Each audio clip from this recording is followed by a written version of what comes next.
I mentor and I counsel a lot of people.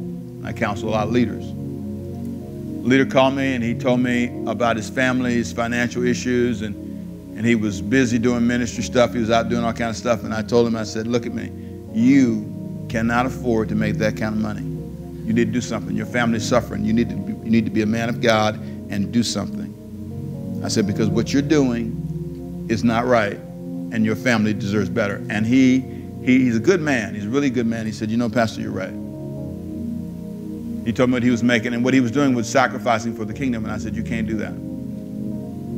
I said, God does not want you to do that to your family. And he went back and he got serious. And man, I'm telling you, his whole life turned around. Wife's happy. She felt like she was carrying all the burden, and their whole marriage turned around. Everything turned around because he made a decision. He was honest.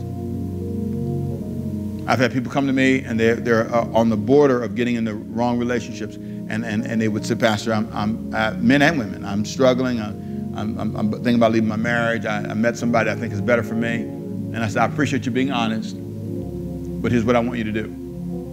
And I've had moments when I've seen God turn those relationships around because they were honest. They weren't pretending. They realized, I need a miracle. The miracle is going to come in your life when you open your heart and tell the truth. The miracle is going to come in your life when you say, Father, I know that I need to hear you. And that's why right now I have a list of things I'm working on.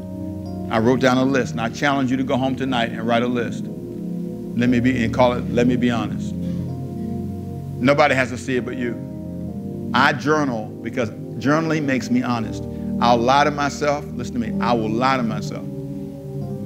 I'll lie about a lot of things if I'm not careful, because we tend to paint a beautiful picture and hear the facts.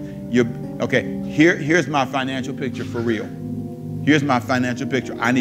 Here's my emotional picture.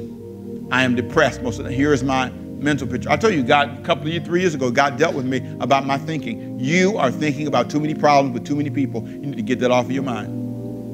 You need to stop worrying about this church. Let God work it out. If God's called you to do what he's called you to do, he'll work it out. Come on, say amen, huh? He'll work it out. Just do God's will and he'll work the rest out. But being depressed every day, you need to admit, I am a depressed person. I act like it, talk like it. I need to be honest. If you want a miracle to happen in your life, it starts today.